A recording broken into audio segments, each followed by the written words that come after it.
diajarkan oleh Yesus. Apa hidup kekal menurut Yesus? Matius 17 nomor 3. Hidup kekal itu adalah mereka mengenal engkau satu-satunya Tuhan yang benar dan mengenal aku yang engkau utus. Sudah, berarti itu ada di Islam.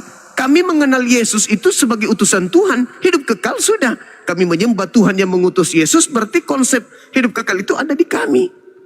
Nah, Nabi Muhammad datang. Wa yuzakkihim. Mensucikan, bukan menghapuskan dosa, tapi mensucikan umatnya. Apa maksudnya? Ketika umat Islam itu punya salah, seperti saudari saya, punya salah, hilaf, entah apa yang dilakukan tadi sore. Anda sholat subuh sebentar ini, Anda beristighfar, berdoa kepada Ya Rabb ampuni segala dosa Anda suci dari tadi sampai sholat subuh.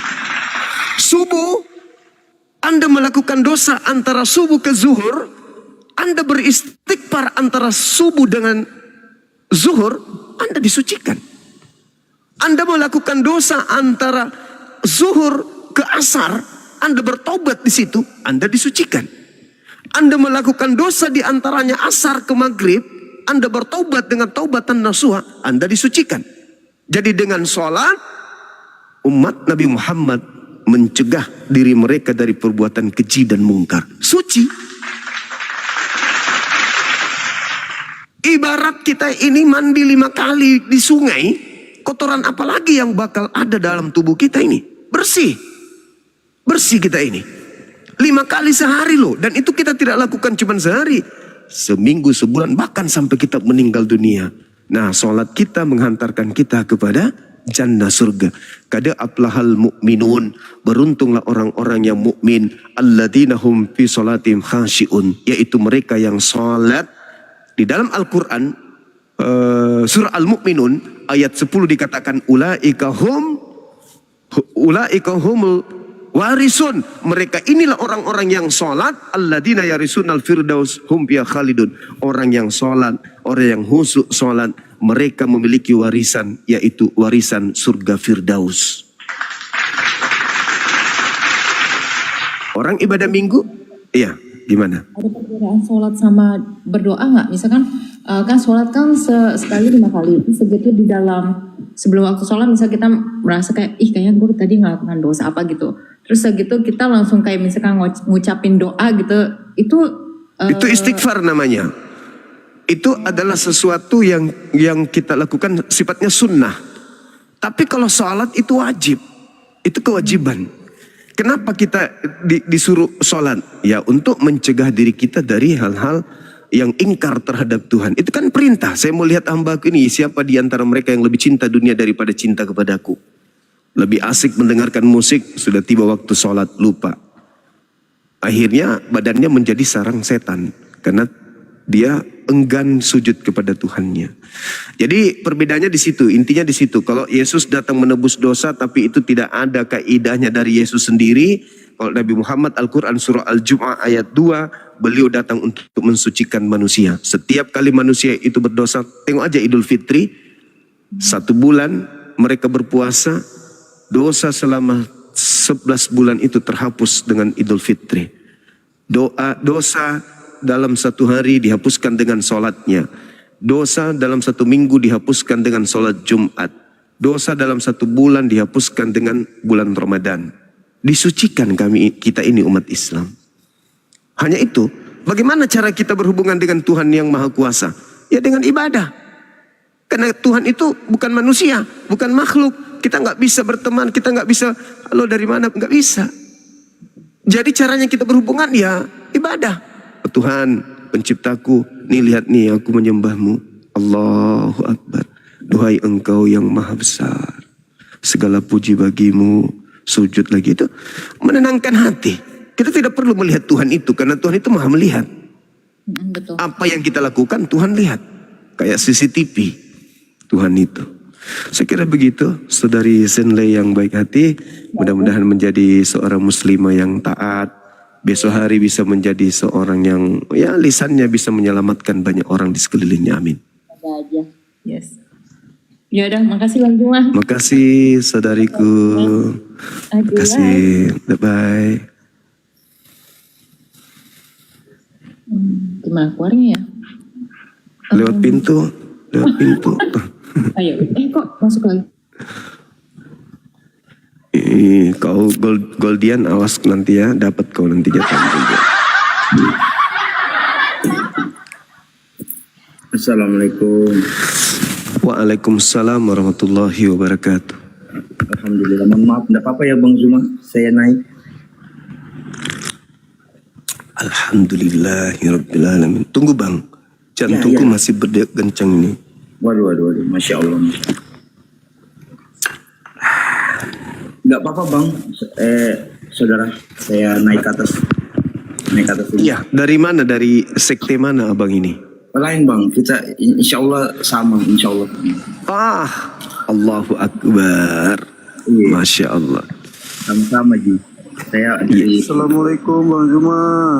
Waalaikumsalam warahmatullahi wabarakatuh. Dari mana Ki? dari Sulawesi Barat, Mandai. Mandar. Aduh, kita ada kampus di sana di. Saya belum. Assalamualaikum Bang Zuma. Waalaikumsalam warahmatullahi wabarakatuh. Belum pakai kodang selesai bicara. Pergi Maki. Wih, manras yang gue tahu.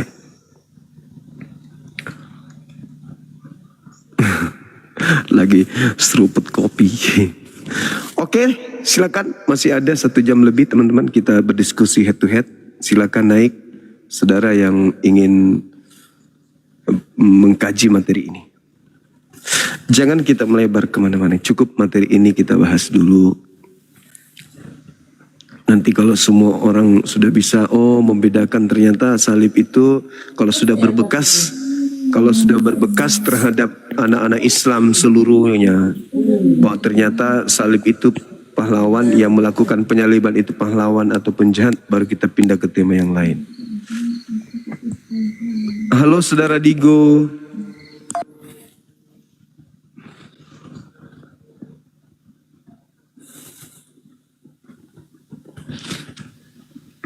Silakan dinaikkan lagi Adek Goldian.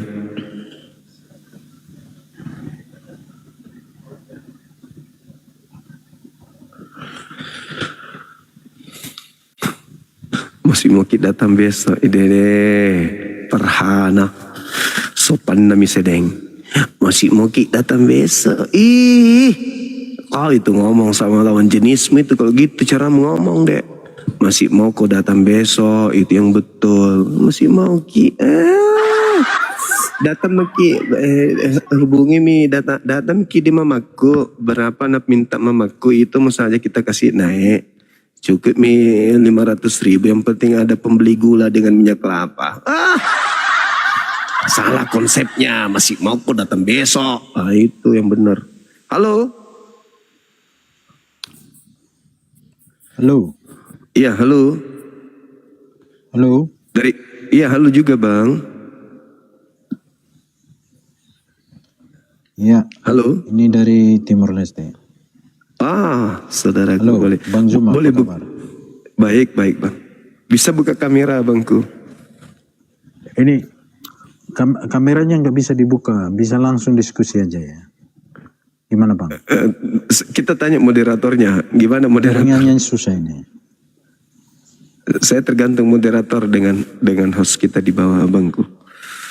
Saya sih dari tadi juga ada yang saya diskusi sama mereka. Coba 3 kali. Iya, saudara Jong. Gimana, bisa nggak? Sabar Bang. Jong, saudara Jong. Jor dari Timor Leste. Iya, yang di bawah kita ini, saudara Jong.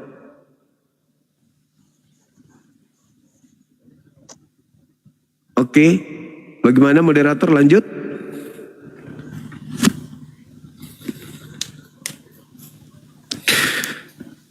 Iya, silakan Bang. Moderatornya mungkin lagi ini mengizinkan barangkali. Oke. Yang di YouTube juga, Masya Allah. Ini topiknya soal siapa yang menjadi pahlawan. Bukan Abang, bukan. Menjadi pahlawan ya kan? Untuk Bukan, eksekutor salib itu pahlawan atau penjahat?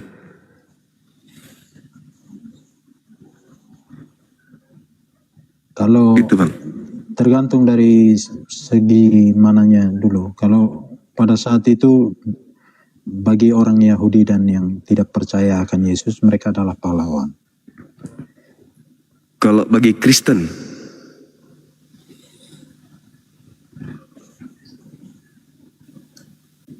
kalau bagi Kristen, mereka adalah bukannya pahlawan, tapi mereka adalah orang yang berdosa. berarti orang Jadi berdosa di sini ini, mereka bukan pahlawan. Pahlawan itu dalam konteks berarti abang tidak menerima Yesus pada saat itu. iya, berarti mereka berjasa memberikan keselamatan kepada saudara. Karena tanpa mereka Yesus tidak akan mungkin bangkit. Karena Yesus harus dibunuh dulu. Berarti dia adalah pahlawan. Sebenarnya juru selamat abang itu mereka lah yang mengeksekusi Yesus. Itulah juru selamat yang sebenarnya. Karena berkat mereka Yesus mati, Yesus bangkit. Akhirnya nebus dosa. Artinya juru selamat saudaraku ini ya para eksekutor Yesus, bukan Yesus.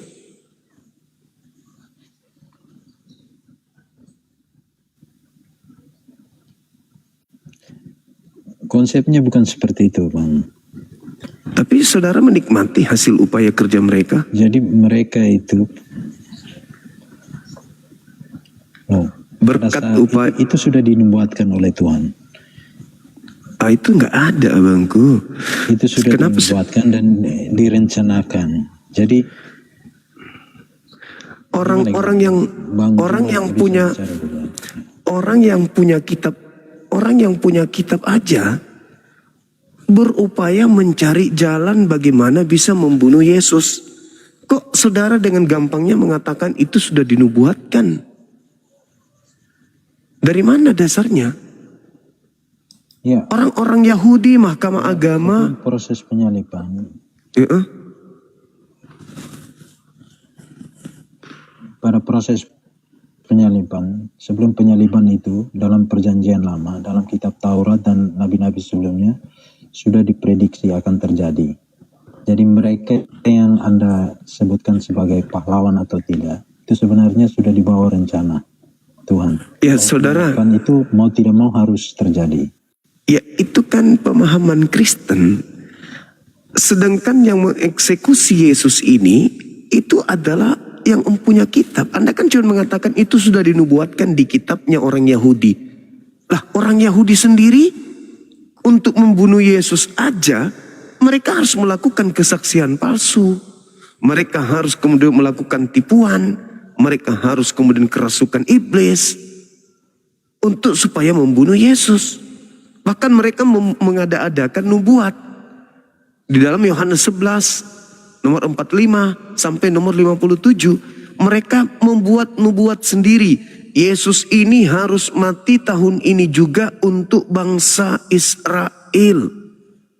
Supaya bangsa mereka, tempat suci mereka tidak dirampas oleh penjajah Romawi. Itu nubuatan yang mereka buat.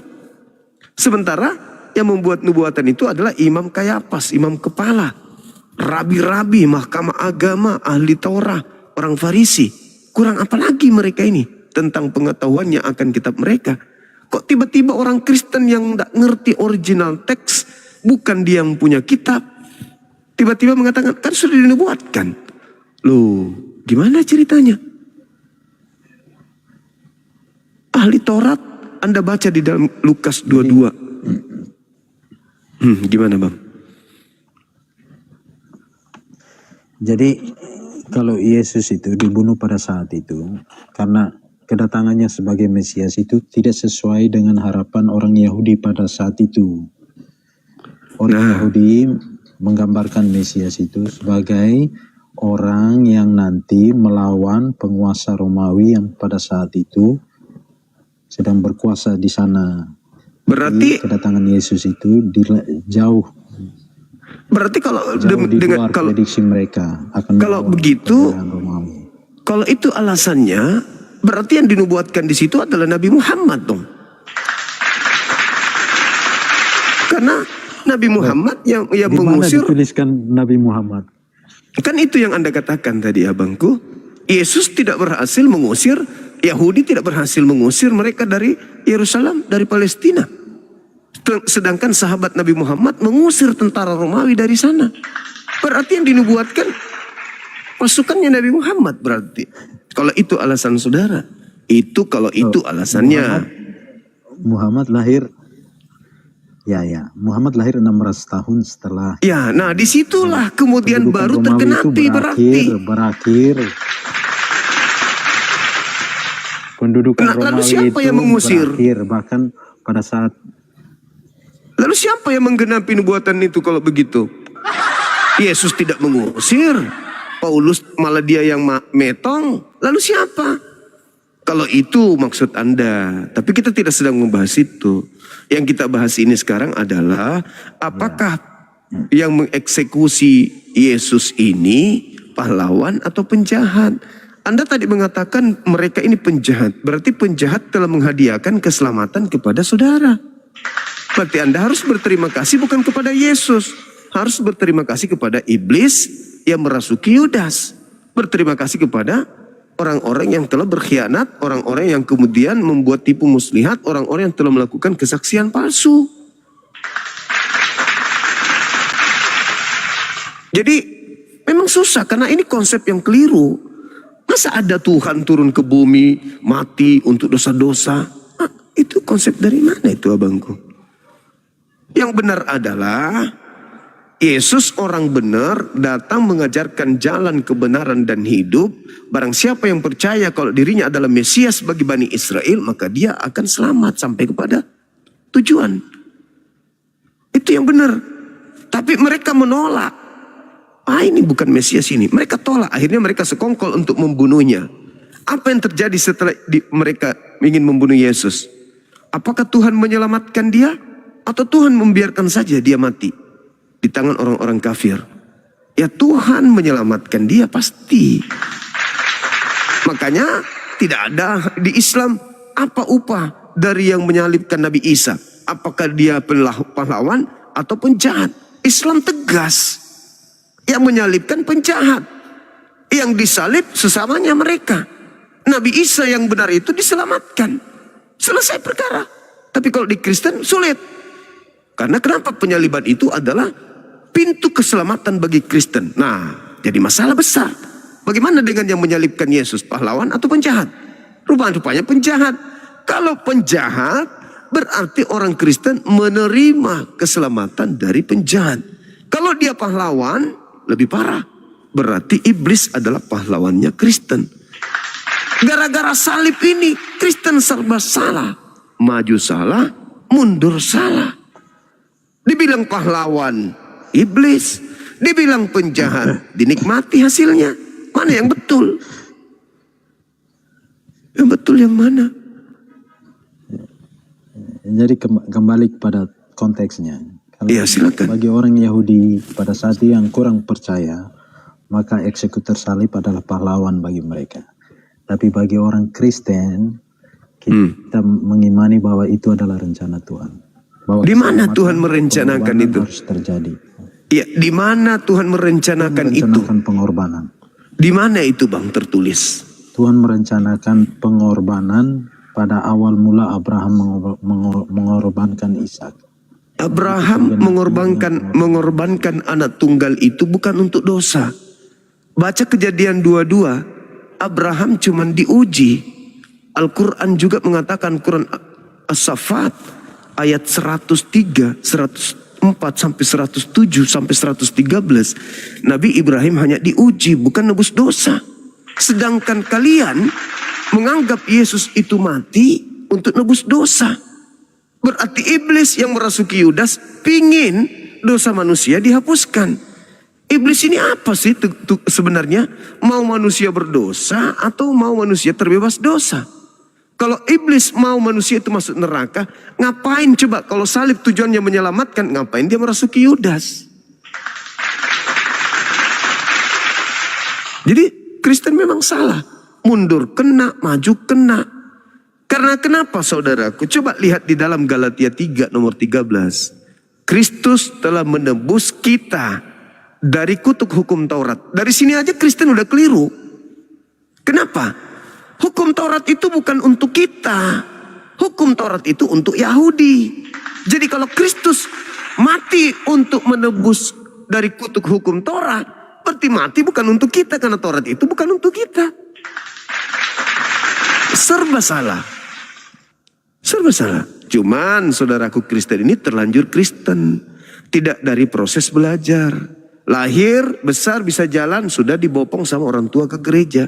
Tanpa mempelajari Bible. Cuman imani doang. Percaya saja EGP. Mau salah, mau benar EGP. Tapi mereka yang menggunakan akal, sedikit demi sedikit cahaya kebenaran itu muncul di hatinya. Akhirnya mereka mau belajar. Tidak ada urusan. Saya Katolik dari lahir. Bapak saya Katolik. Apa artinya itu semua kalau sudah masuk di kubur? Gak ada.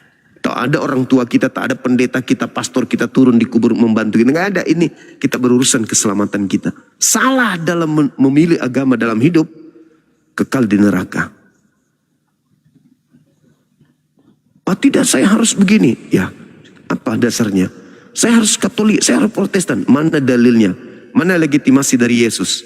Bukankah Yesus itu dikatakan dalam Ibrani 5 nomor 7? Bahwa Yesus adalah orang soleh. Muslim dong dia. Kalau dia soleh. Bukankah di dalam Yohanes 14 nomor 31 Yesus berkata, dunia harus tahu bahwa aku senantiasa taat melakukan segala apa yang diperintahkan Tuhan kepadaku. Muslim dong dia. Berserah diri berarti. Hidup kekal itu adalah mereka mengenal Engkau satu-satunya Tuhan, dan Engkau dan aku adalah utusan Tuhan. Muslim dong dia. Asyhadu an la ilaha illallah wa Yesus Rasulullah berarti. Matius 26 nomor 39. Lalu gimana? Bang Zuma. Siap. Sorry. Muslim itu abad ke-7 loh setelah Kristiani. Gimana abang bisa mengatakan bahwa Yesus adalah Muslim? Saudaraku, Islam Muslim itu ada pada saat 7 Masehi. Itu 700 disempurnakan, setelah disempurnakannya agama berserah diri itu di abad ke-7.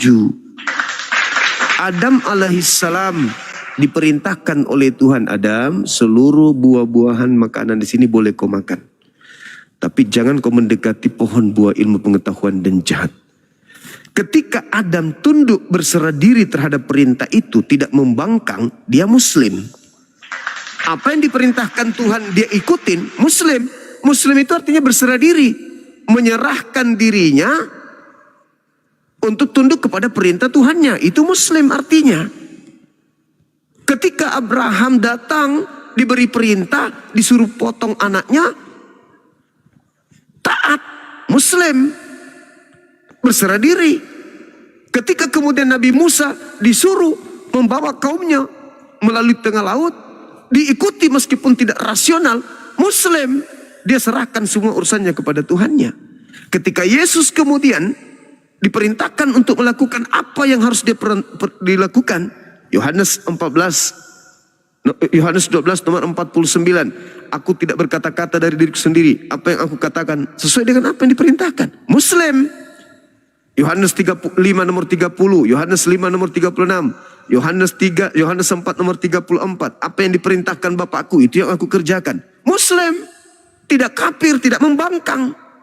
Nabi Muhammad ketika diperintahkan, sampaikan, dituruti. Muslim. Makanya Yesus mengatakan dalam Yohanes 16:12, masih banyak yang ingin aku ajarkan kepadamu wahai Bani Israel, tapi kamu belum sanggup untuk menanggungnya. Tetapi ketika ia datang, yaitu roh kebenaran, dialah yang akan mengajarkan segala sesuatunya. Berarti memang masih banyak. Tapi belum sanggup ditanggung oleh bangsa pada saat itu. Karena aturan Tuhan tidak sinkron dengan keadaan alam.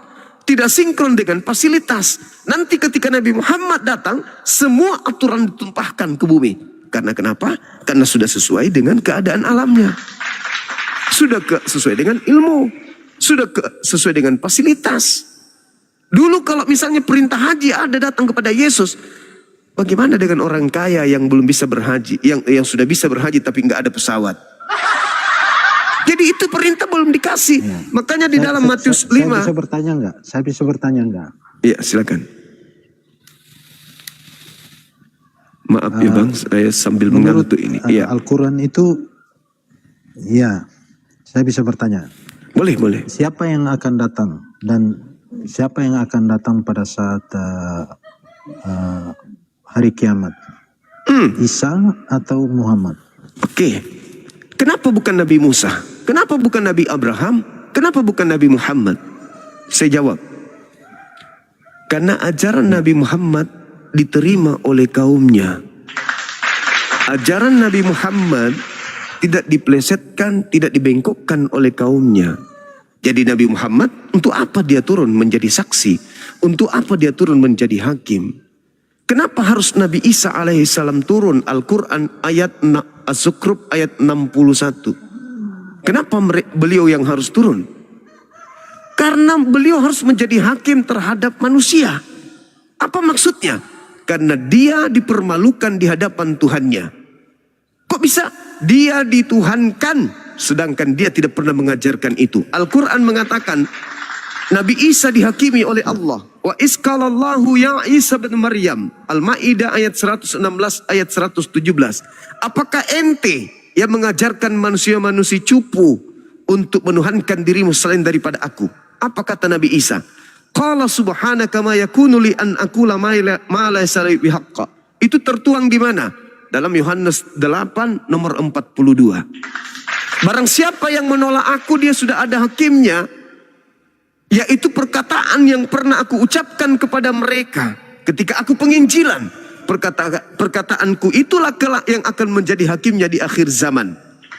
Yesus turun menghakimi manusia. Hei manusia seluruhnya.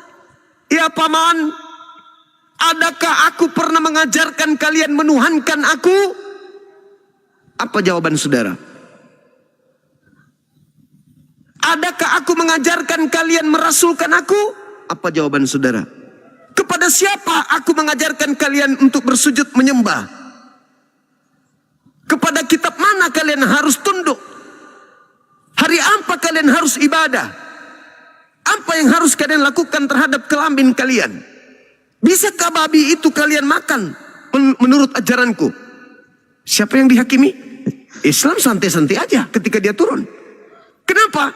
Hidup kekal itu adalah mereka mengenal engkau satu-satunya Tuhan dan mengenal Yesus Kristus yang engkau utus. Selesai, Islam lolos. Kristen, kau kenapa menuhankan aku? Ya. Apa jawaban saya saudara? Bisa bertanya lagi. Apa enggak? Ketika orang Kristen dihakimi Yesus, saya bisa bertanya. Sabar. Ketika orang Kristen dihakimi Yesus, ketika dia datang, kalau saya kan lolos nih, kau kenapa enggak tuhankan aku? Lu kan mengaku manusia. Lu mengaku Tuhan satu-satunya Tuhan kita. Oke, lu utusan kan? Yes. Terus apa masalah lu? Oh enggak, bebas. Saudara dipanggil, saudara Jos ini loh. Yang ngajarin kau menuhankan aku siapa? Apa jawaban saudara kira-kira? Anda menjawab apa? Ya, kalau saya udah lupa kutipan di Yohanes, tapi Yesus berkata, akulah jalan dan kehidupan. Tak ada yang Tidak sampai ada kepada jalan siapa? ke Bapa. Berarti Bapa Kepada yang harus Bapa. jadi acuan, Melalui bukan Yesus. Yesus itu hanya jalan. Melalui aku.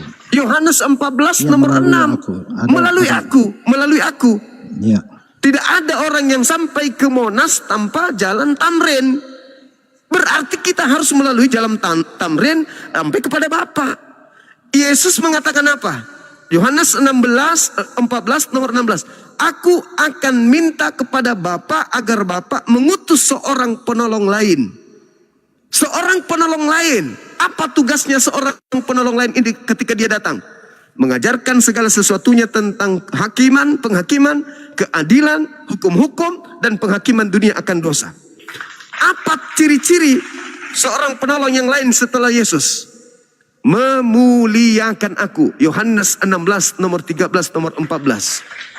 Sekarang hanya ada dua yang datang di antara Islam Yohanes dan Kristen. 16, Bang Zuma, Ya. Bang Zuma, Ya. yang diklaim itu Yohanes 16 itu Parakletos. Parakletos. Anda cek baik-baik di dalam Bibli itu. Parakletos itu apa? Itu, dan satu ciri-cirinya dia akan berdiam selama-lamanya.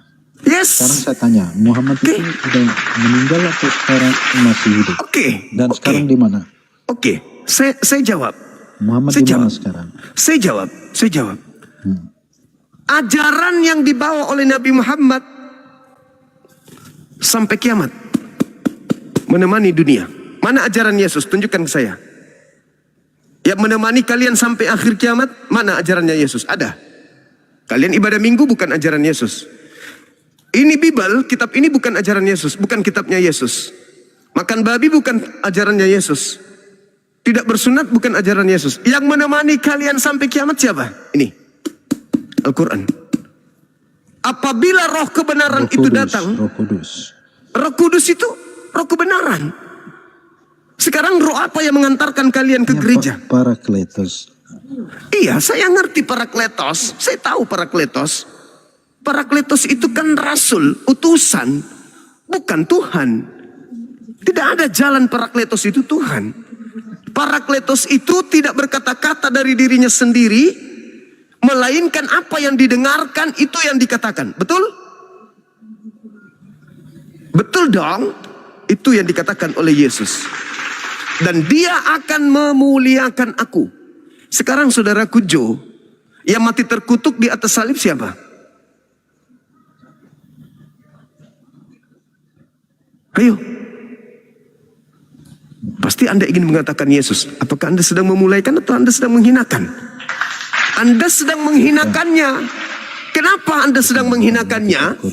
Saudaraku, Ulangan 21 nomor 22 nomor 23, terkutuklah orang yang Ulangan 21 nomor 22. Apabila ada orang melakukan dosa yang sepadan dengan hukuman mati, lalu kau hukum dia, jangan kau biarkan mayatnya semalam-malaman di atas tiang, sebab orang yang dikutuk oleh Elohim, jangan kau biarkan mayatnya menyentuh tanah yang diwariskan Tuhanmu kepadamu.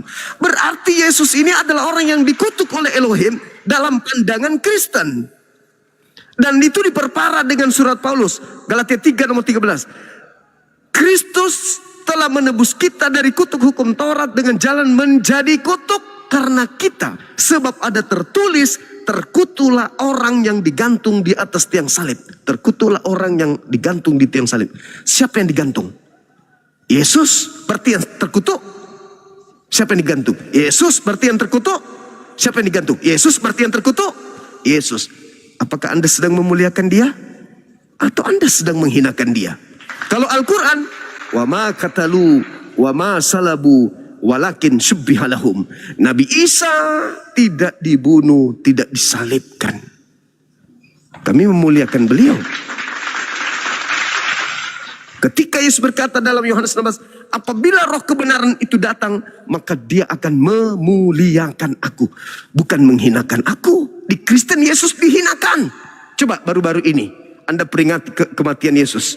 Anda bikin di jalan raya ada orang menggunakan jubah, berjenggot, gondrong, pakai ada tiang salib, dia diarak, dicambuk dan seterusnya. Itu Anda sedang memuliakan Yesus, itu maksudnya. Oh, na'udzubillah summa na'udzubillah. Kalau kami Bung, Nabi Isa itu sama seperti khotbah Petrus di dalam Kisah Para Rasul 2 nomor 29 sampai nomor 33. Sama seperti pernyataan Yesus di dalam Lukas 22 nomor 22. Sama seperti pernyataan Yesus dalam Matius 16 nomor 23. Sama seperti pernyataan Yesus di dalam Lukas 24 nomor 44. Beliau terangkat ke langit oleh malaikat oleh tangan kanan Elohim. Mazmur 91 nomor 11 nomor 12. Malaikat turun ke bumi untuk menatang tangannya, untuk menatang Yesus di tangannya, agar Yesus tidak terantuk kepada batu, diangkat langsung ke langit. Itu baru betul, tidak dihinakan. Tapi kalau di agama Anda, kalau Yesus terangkat ke langit, mengapa Muhammad dibiarkan mati keracunan? Kenapa enggak mati keracunan? Saudaraku, tidak ada dalilnya Nabi Muhammad mati keracunan, Bang. Yang dinubuatkan di dalam Yeremia 23. Sabar. Di Al-Quran dikabarkan. Mana? Di mana Nabi Muhammad mati keracunan di Al-Quran? Di mana? Di Al-Quran dalam hadis itu dikatakan bahwa Muhammad keracunan oleh wanita Yahudi. Oh, kalau itu saudara, justru ketika ditanya oleh wanita ini, Zainab ditanya, nama perempuan itu Zainab, ditanya, kenapa kau meracun Nabi Muhammad? Aku hanya ingin membuktikan dia nabi atau bukan. Kalau dia mati berarti dia bukan nabi. Berarti dia nabi palsu. Tapi kalau dia Berarti tidak mati. Dia mati berarti. Mana ada dia mati 4 tahun kemudian. 4 tahun kemudian. Yang disebut mati diracun itu baca Yohanes 19 nomor 30. Setelah dia mencicipi anggur asam, maka matilah dia. Enggak hitungan 10 detik. Minum anggur asam, mati. Itu siapa? Yang kamu kira Yesus, saudara. Sedangkan nubuatan Yeremia 23, apa yang dikatakan Yeremia 23? Kepasikan nabi-nabi Yerusalem semakin merebak, maka aku akan meminumkan anggur asam. Siapa yang minum anggur asam di atas salib? Yang kamu sembah, yang bukan Yesus asli, tetapi penyesat yang menggantikan dia. Yesus bukan Gimana? mati karena anggur asam. Dia mati karena ditombak. Yesus mati karena anggur asam. Kamu baca, saudaraku. Buka sekarang Bibelmu. Saya di sini nih. Saya boleh Anda laporkan kalau saya bohong. Yang mati di bawah. Yohanes 19 nomor 30. Aduh, sayangnya Anda tidak bisa. Yang bernama Longinus. Enggak ada itu. Nih, tak bacakan ya. Yohanes 19 ya. Makanya belajar bang, jangan cuma ke gereja bayar perpuluhan bang. Jangan mau dikibulin. Nih, tak bacakan saudaraku ya. Ini terjemahan 19 nomor 20, nomor 30. Mana dia? Oh my God. Tunggu ya, saya bacakan. Harus kubacakan ini. Nomor 30. Di situ ada suatu bekas penuh anggur asam. Maka mereka mencucukkan bunga karang yang telah dicelupkan dalam anggur asam pada sebatang hisop. Lalu mencucukkannya ke mulut Yesus. Sesudah Yesus meminum anggur asam itu, berkatalah dia, sudah selesai, lalu matilah dia. Silakan saudara-saudara yang ada di rumah, buka Bible, Yohanes 19 nomor 30. Siapa yang mati diracun? Oknum yang disangka Yesus, yang disembah oleh Kristen hari ini. Data ini bang. Ini data. Yesus bukan mati disalib. Berdasarkan Yohanes 19, oknum ini mati diracun. Hei, Yeremia 23, anggur asam itu racun, itu nubuat. Anggur asam itu bukan Itu nubuat. racun. Itu nubuat. Sekarang begini bung, ini teh. Ini teh ini bukan racun. Memang bukan racun. Tapi kalau sudah ada anggur asam, ada bunga karang, yang sudah dikasih racun, ya racun lah jadinya. Kambing yang dimakan di perang Khaybar itu juga, itu bukan racun, tapi kambingnya dibubuhi racun, itu racun namanya. Jadi Nabi Muhammadku, Nabi Muhammadku itu tidak mati diracun. Cuman ketika dia diracun, kambing yang sudah masak loh, secara ajaib berbicara, jangan kau makan aku sudah dibumbui racun. Orang yang di samping Nabi Muhammad mati. Dia nggak mati, masih hidup 4 tahun. Dia memimpin haji wada, masih mengajar, masih memimpin umat, tak ada mati diracun. Itu tuduhan orang orientalis barat dari pembenci-pembenci Islam. Oke, kembali kepada tema saudara-saudara, bahwa apakah yang menyalib Tuhannya Kristen ini, yang meminumkan racun kepada Yesus sampai dia mati di atas salib, pahlawan atau penjahat? Kalau dia pahlawan, berarti setan adalah pahlawan bagi Kristen. Lukas 22 nomor 3, lalu iblis memulai merasuki Yudas. Lukas 22 nomor 2, Mahkamah Agama orang Farisi, imam kepala sepakat mencari-cari alasan untuk membunuh Yesus. Matius 26 nomor 4, mereka membuat tipu muslihat. Nomor 59, melakukan kesaksian palsu. Berarti penjahat ini pahlawan bagi Kristen. Kalau dia pahlawan, tetap aja penjahat. Kalau dia penjahat, bagi Kristen tetap aja pahlawan. Jadi ucapkanlah terima kasih kepada setan, kepada imam kepala, mahkamah agama yang telah membunuh Tuhan kalian sampai dosa kalian itu ditebus. Saya kira begitu saudaraku. Silakan saudara Arjuna, kalau Anda keberatan dengan pernyataan saya, Anda mengatakan saya dusta, silakan naik, bantah data-data saya karena saya menyampaikan data. Kalau saya dusta, ini dasar saya berbicara. Bukan saya ngomong sendiri. Makasih ya Bang Zuma. Turun. Iya. Oke saudaraku, makasih. Hati-hati di jalan. Makasih. Ya. Siap. Kita ngopi lagi. Ngeteh. Bismillah.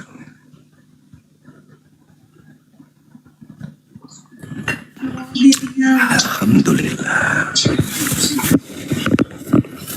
Selamat malam Juma. Malam saudara, jumpa lagi kita. Buka Iya. kamera. Saya rasa nggak usah lah, udah sama-sama tahu lah ya. Buka kamera dong. Saya Buka kamera soalnya aja. lagi nggak pakai baju ini. Pakai aja dulu bajunya bang. Masa nggak pakai baju? Gitu ya. Mana-mana. Iya.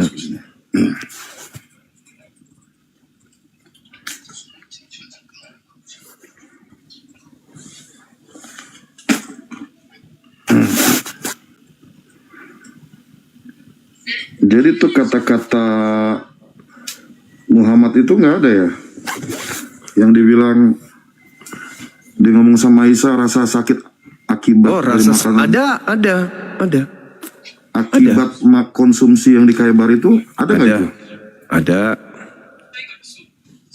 Di Bukhari itu Ada. ya? Ada. Berarti karena dia kalau memang bener itu berarti karena makanan dong ya? Bang, dia kena peluru. Misalnya orang ditembak, sudah sembuh lukanya, masa mati karena kena peluru? Ya beda dong Bang Juma yang gak. Enggak lah, saudaraku. Buka kamera dulu. Bentar ya. Oke. Nah, ketemu lagi kita. Iya. Bagaimana dalil yang semalam? Sudah ditemukan dalilnya? Ada lah. Oke, silakan. Tunjukkan dalilnya, Bang. Nah, saya mau bahas yang tadi dulu. Itu kata-kata itu bener ada ya? Ada? Rasa sakit akibat makanan yang saya makan di Khaybar. Gue rasakan lagi. Iya. Iya. Ada nggak itu? Ada. Berarti karena racun itu? Enggak dong. Yang namanya mati tuh bang. Yang namanya mati. Itu rasanya sama semua. Mati karena ditombak. Mati karena keselak biji nangka. Mati karena kaget. Semuanya rasanya mati itu sama. Pada saat beliau diracun. Rasa itu dia rasakan. Ini kok kayak ada apa ya? Kayak lo kayak ada kelainan dalam diri saya kok kayak apa gitu ya. Nah ketika dia mau mati beneran, rasa itu kembali. Makanya dia mengatakan, rasa yang aku rasakan pada saat aku diracun kok kembali ya. Nah, waktu dia diracun tidak lanjut. Ketika dia sudah ajalnya tiba baru berlanjut. Bukan berarti dia merasa dia diracun lagi, enggak. Rasa yang aku rasakan pada saat itu kembali aku rasakan sekarang. Kenapa? Karena memang sekarang ini sudah beneran meninggal. Jadi buat apa dia ngomong begitu? Ya karena rasa yang pernah dia rasakan pada saat itu kembali dia rasakan. Nah rasanya itu rasa apa? Rasa pingin meninggal, rasa mau mati. Karena apa? Karena apa? Pada saat kemarin dia diracun, itu racun menghantarkan kepada pintu kematian. Iya. Betul? Iya. Pada saat dia ingin meninggal, itu pintu kematian kembali nggak? Oh iya. Nah, rasanya sama nggak? Nah, tapi ini dibilang rasanya apa? Iya rasanya sama nggak? Rasanya sama nggak? Nah, rasanya akibat apa? Waktu dia diracun menghantarkan dia sampai kepada pintu kematian nggak? Ya, jawab dulu, rasanya akibat apa? Dia makan Ngerti kambing gak yang kata di akibat? Iya, dia Akibat merasakan. makanan Dengar. yang dia makan, betul gak ayat itu? Iya. Nah, sekarang rasa itu menghantarkan pada pintu kematian, betul? Akibat apa? Diracun. Iya, udah akui ya. Iya, Oke? diracun. Ya, Oke, diracun. teman-teman Nah, yang 6.000 pada sebentar, saat Sarah. Tunggu sebentar. tunggu. 6.900 Jangan orang. framing ente. Cuma Jangan sudah framing. akui Pada akibat saat diracun. kemudian dengar, Anda curang, Anda kayak Paulus. Jangan curang di sini. Jangan curang. Pada saat kemudian kematian betul-betul main sudah liuk sampai. Tunggu.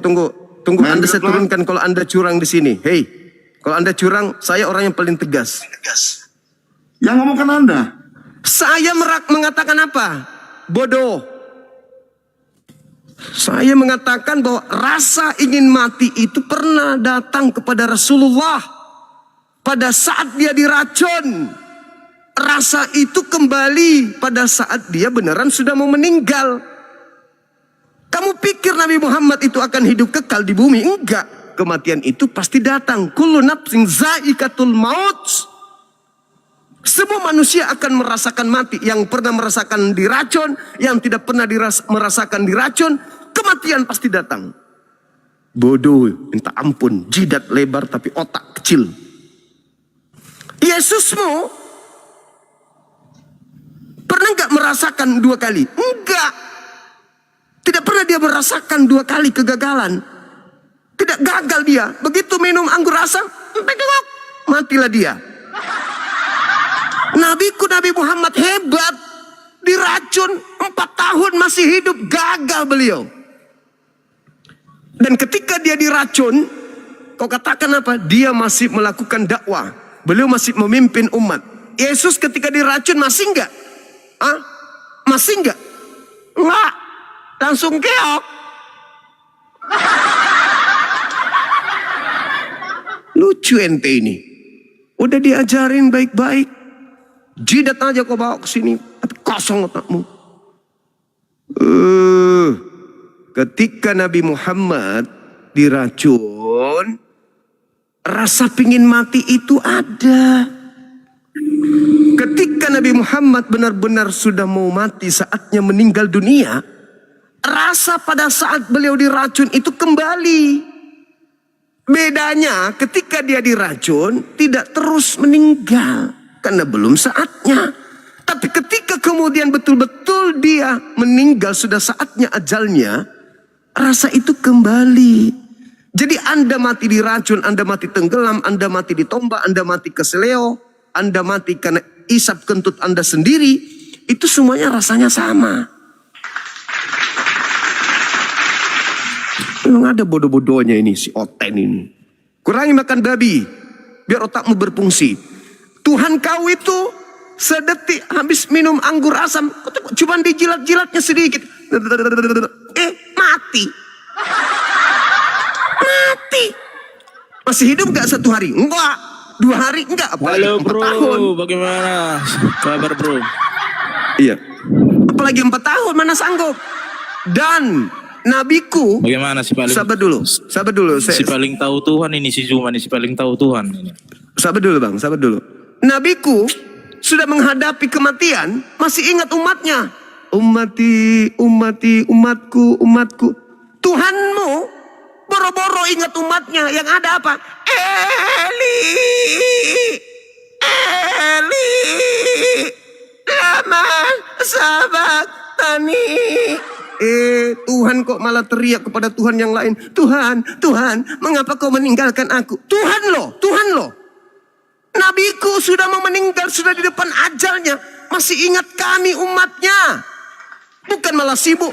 Tuhan, kenapa kau tinggalkan aku? Padahal harusnya beliau yang teriak begitu karena dia manusia. Ini ada Tuhan teriak ke Tuhan. Eli, lama sabaktani. Tuhannya kayak macam apa sih, jidat lebar ini, otak. Nabi Muhammad menghadapi kematian yang diingat umatnya. Tuhan lo menghadapi kematian justru minta tolong kepada Tuhan yang lebih senior. Oplak. Ini tema yang kau bahas. Setan yang menyalibkan Yesus itu pahlawanmu atau dia penjahat bagimu? Gak malu manusia. Masih bahas penjahat. Bahas iya dong sekali-sekali kebangkitannya bro Juma. Nggak ada kebangkitan, Bung. Di dalam kitabmu 1 Korintus 15:17, tanpa kebangkitan Yesus sia-sialah imanmu, sia-sialah kepercayaanmu, dan kamu masih tetap berada di dalam dosa. Berarti yang berjasa di sini setan. Ayo, Lukas 22 nomor 3.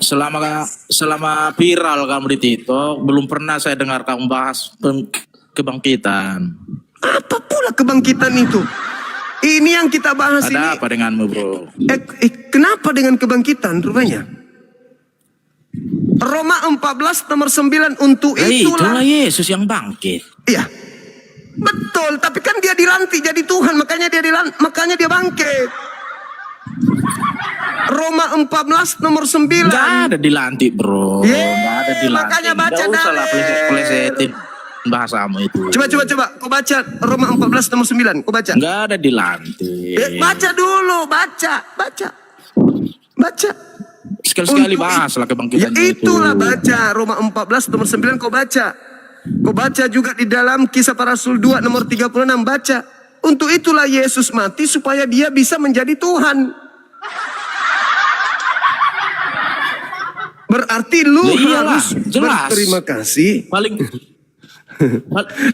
Ya kalau tidak bangkit ya enggak jadi Tuhan lah, gimana sih bro? Gimana? Ini nih logika kami ini enggak dengarkan teman-teman. Kalau dia tidak bangkit, kamu enggak pernah nyampe. Kalau dia tidak bangkit, dia tidak jadi Tuhan. Ya kalau enggak bangkit enggak Tuhan dia. Seperti nabimu. Berarti setan menghadiahkan Tuhan kepada Anda. Karena setanlah sampai dia mati. Supaya dia bangkit, mati dulu.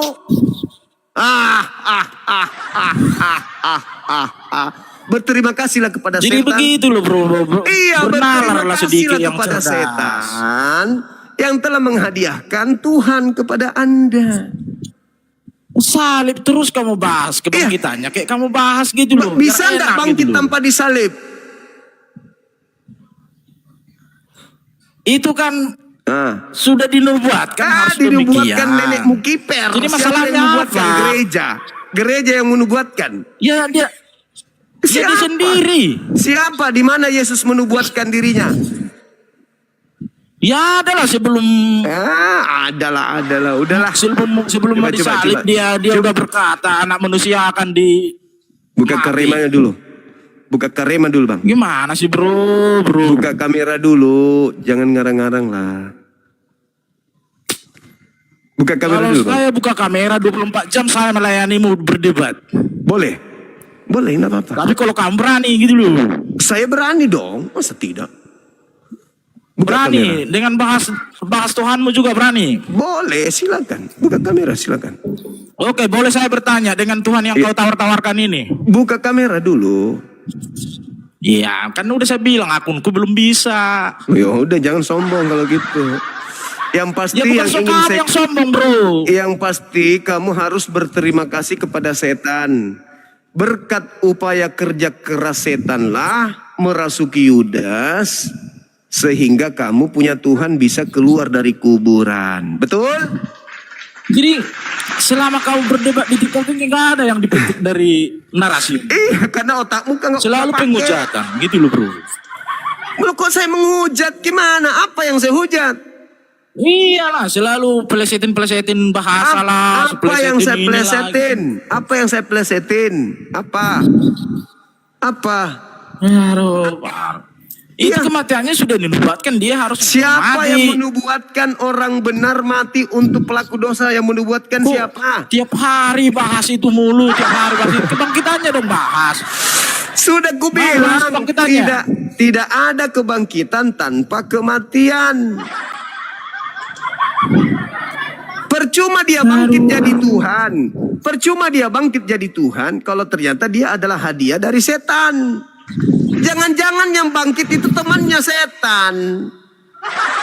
Jadi Karena kalau mau Yesus- benar, begini karena bro, Yesus kalau mengatakan, debat bro. yang benar itu bro, Yesus adu mengatakan- Tuhan aja kita, adu kuasa Tuhan. Yesus Mau mengatakan di dalam Matius 12 nomor 38 sampai 40, kebangkitan itu adalah tanda untuk angkatan jahat. Ayo, alah, ampun lah, itu kan pelesetin lagi kan. kamu baca Matius 12 nomor 38 sampai nomor 40. Yesus berkata kepada mereka, orang-orang Farisi berkata kepada Yesus, "Guru, berilah kami tanda." Apa jawab Yesus? "Angkatan jahat ini dan angkatan tidak setia ini minta satu tanda, dan tidak akan diberikan satu tanda apapun kepada angkatan jahat selain tanda Yunus. Sebab Yunus 3 hari 3 malam dalam perut ikan, demikian juga anak manusia akan berada dalam perut bumi 3 hari 3 malam. 3 hari 3 malam dalam perut bumi itu menurut Terus Yesus, itu apa tuh maksudnya tuh? itu tanda untuk